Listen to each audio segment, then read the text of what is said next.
আসসালামু আলাইকুম। আমি শরীফুল ইসলাম। স্টার্ট উইথ শরীফুলের পক্ষ থেকে স্বাগতম। আজ আমি আপনাদের দেখাবো কিভাবে একটি শেয়ার ইট লোগো করতে হয়। প্রথমত আমরা একটা আর্টবোর্ড নিচ্ছি, কন্ট্রোল এন, 9 ইঞ্চি বাই 3 ইঞ্চি। আপনারা চাইলে যে কোনো সাইজ দিতে পারেন। ক্রিয়েট। প্রথমে আমরা রুলার নেব, কন্ট্রোল আর, আমাদের কাজের সুবিধার জন্য উপর থেকে একটা নিচে থেকে। আমরা শেপ থেকে একটা এলিপস নিচ্ছি, আপাতত সাইন কালারটা ব্যবহার করছি। অল্টার এবং শিফট ধরে এটাকে সেন্টার ওয়াইজ আমরা বড় করলাম। সেন্টার না করলে হবে, আমরা এখনই সেন্টার করব। সবকিছু ধরে আমরা হরিজন্টাল, ভার্টিক্যাল, মিডল করে দিলাম। এরপরে আমাদের কাজ হবে এই রুলারটাকে লক করে রাখা। দেন এই ইলিপসটাকে সিলেক্ট করার পরে আমরা অ্যারাউন্ড 35% কপি করব। যেহেতু একই কালার, আমরা কালারটা চেঞ্জ করে দিলাম।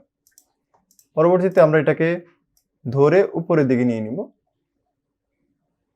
এরপরে আমার কাজ হবে আউটলাইন ভিউ করা, কন্ট্রোল ওয়াই।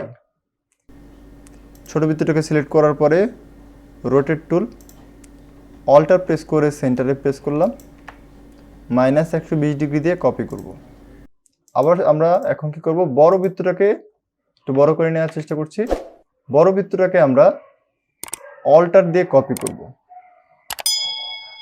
কপি হয়ে গেলে দেন আমাদের কাজ হবে ছোট বৃত্তটাকে আবার কপি করা।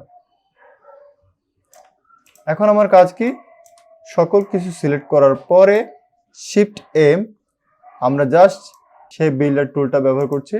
একটা ক্লিক, কোনো অল্টার বা শিফট ধরলাম না। Then control Y for normal view.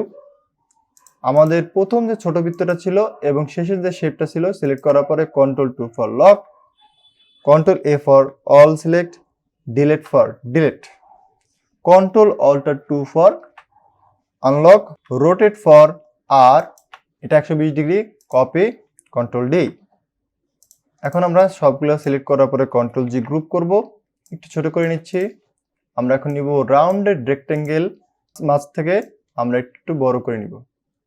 এখন আমরা যেহেতু একই কালার, আমরা কালারটা চেঞ্জ করে দিচ্ছি, সায়ান কালার দিচ্ছি আপাতত। এখন এটাকে একটু রাউন্ড করে দিলাম। আমরা কি করব, এটা রাইট বাটন প্রেস করে অ্যারেঞ্জ সেন্ড টু ব্যাক। এখন আমার কাজ হবে এইটাকে কালারটা পরিবর্তন করে দেওয়া। আমাদের হোয়াইট কালার থাকে, শেয়ারিটে দিলাম। আপাতত আমাদের কাজ হয়ে গেছে, এখন আমাদের আর গাইডটা দরকার নাই, সো আমরা এটাকে হাইড করে দিলাম। এখন আমরা এটা গ্রুপ করব, কন্ট্রোল জি গ্রুপ, এখানে নিয়ে আসলাম। এরপর আমরা জাস্ট লিখে দিলেই হবে শেয়ার ইট।